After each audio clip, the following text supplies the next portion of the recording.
All right, welcome back. You know, getting older happens to all of us, but what we eat is such a big part of what that process looks like. That's why we've got Kara Swanson here to talk about the role that nutrition plays in how we age.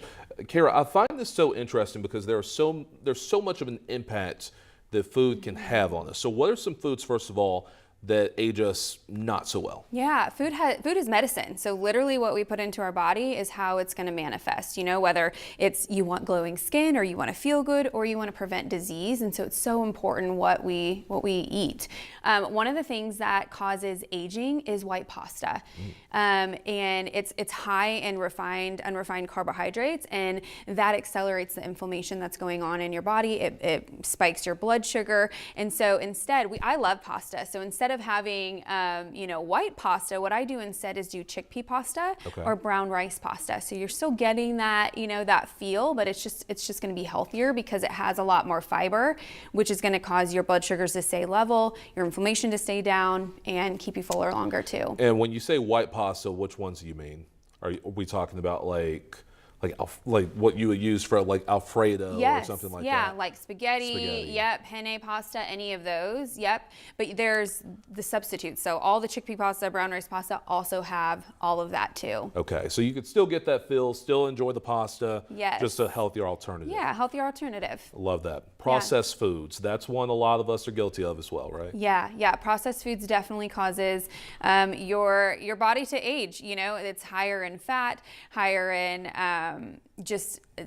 sugar and all of that, and so you want to try to, as much as you can, not eat the processed stuff. Man, and you know what, you're just knocking off everyone's lunch list right here, because you've got some people who are going to sit here, and I know some people are sitting at home right now enjoying white bread. Yes. And that's another one that's part of this. That is another one. Yeah, it's kind of up there with the same as white, the white pasta. So you can certainly have it, but there's better options. So look for a whole grain bread. That's going to be a little bit heartier and get still that fiber in. Sourdough is actually a really good one too, even though it is a white bread. Because of the fermentation, it's going to be good for your gut. Okay, so I want to lean in on the completely positive. What are those foods that are best for us when it comes to this? Yep. So anything high in fiber is going to prevent that aging. So foods that like beans, whole grains, fruits, vegetables, all the ones that you know are healthy, but maybe you're not eating. So this can kind of give you a little encouragement to eat them, because it's not only good for how you feel, but how you want to feel years from now to prevent the diseases and the aging, and the diseases that come with aging too. And something I've heard for years is just that moderation is key when it comes to so much of this. But how do we know that we're moderating correctly when it comes to this?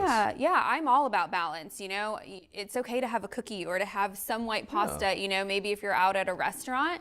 But what's a really good thing that you could do is keep a food journal. Where are you really at? Because sometimes we think we're eating healthier, but if we write a food journal, we can kind of see, I'm not actually eating the vegetables, or I'm not getting the fruit in. I'm eating too much of the processed foods, and that'll allow you to get really honest with yourself to then see, okay, where are the changes that I need to make, and what kind of healthier swaps can I make? And real quick, you mentioned talking about like skin. A lot of people are thinking about what are some things I can eat to improve just facially, stuff like that. What would you say? Yeah, you know what? There actually is a study that came out about cocoa powder. And so if you have a tablespoon of cocoa powder, and you have to do it for 6 months, every day for 6 months, but it has been shown to actually reverse wrinkles.